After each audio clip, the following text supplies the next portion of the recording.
Hello everyone and welcome to a Friday evening episode of Ted's Blue Cellar with me, your most gracious host, Ted. It is currently 20 to 7 on the 4th of December 2020. So I hope I'm finding you all in a good state of affairs, and if I'm not, then I hope things improve for you very, very promptly.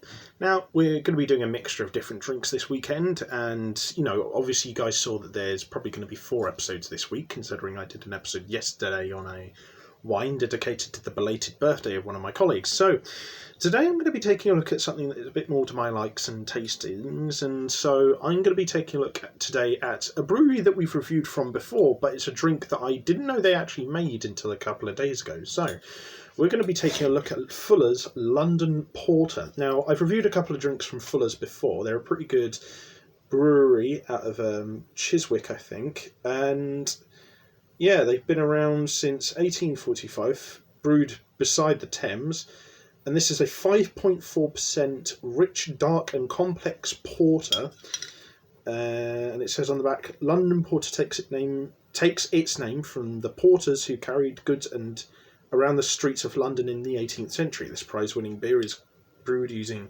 pale crystal brown and chocolate malts combined with Fuggles hops, giving a rich, dark and complex flavour. A London Porter boasts wonderful chocolate notes and a smooth, satisfying finish. So this seems to be like it would be a rich, hearty, chocolatey sort of, smooth beer. So I'm looking forward to that. And I probably haven't reviewed as many porters on this show as I have stouts, but I generally like both types of beer. So yeah, I've got to say though, I love the way that this beer looks in terms of the bottle and the label. It's very classic, handsome, nice, dark, rich, royal colours. So I'll give it a 10 out of 10 for that. Looks very, very handsome indeed. I was also going to say this is £2, this bottle, from Waitrose. So if you want to know where to pick it up, I'd recommend going there, because that's probably the best place. But yeah, let's give it a sniff and see what our first impressions are roughly like. So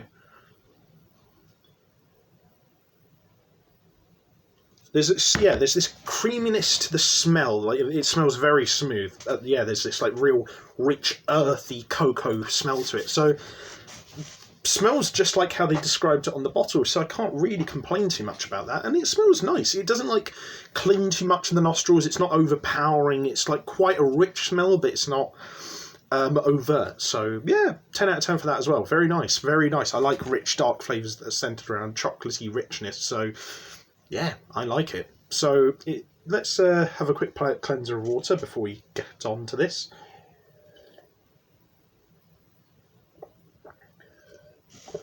And then on to the most important part of the video, which is to see what this fine little number tastes like. So, to everyone, I hope you have a fantastic weekend.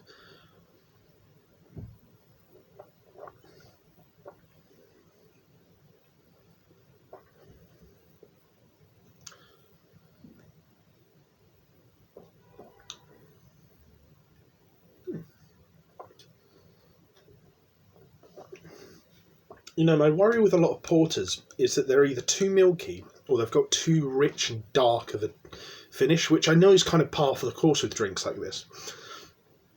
And that it could end up being a bit too milky, but this is quite a clear beer for a porter.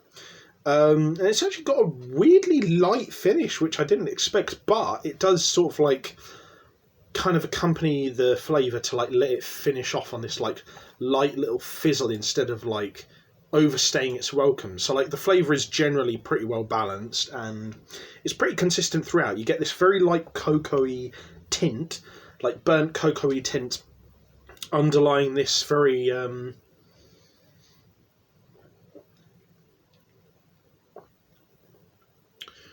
kind of slight bitter flavour. So yeah, it kind of feels like I'm drinking a beer that's based around bitter raw cocoa beans, which is quite nice actually. It's very smooth, very simple, very consistent, and generally the texture has this little fizz to it, but it like sort of smooths out at the end, and then that really accompanies nicely the overall cocoa-iness of the flavour, which is really consistent and just simple throughout. So yeah, I can't really complain too much.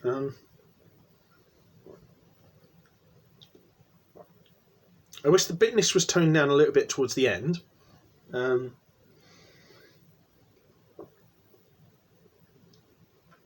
there's this watery quality towards the finish as well that I'm not a big fan of, but generally I would still say that this is a 8.5. I mean, strangely, it reminds me kind of like a more cocoa-y version of Fuller's Golden Pride, which I reviewed quite some time ago, so I would recommend going for this. This is a very, very nice porter.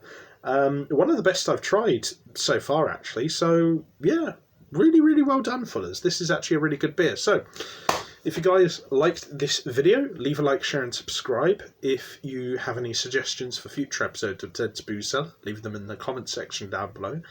And if you want to check out anything else I do online, I'll leave the links to my social medias and other YouTube channels in the video description down below. But until next time, have fun, stay safe with whatever you're doing, don't do anything I wouldn't do, wash your hands, take your masks with you to the shops, drink responsibly, know your limits, and I'll see you guys at the bar next time on Ted's Booze Cellar. Bye-bye for now.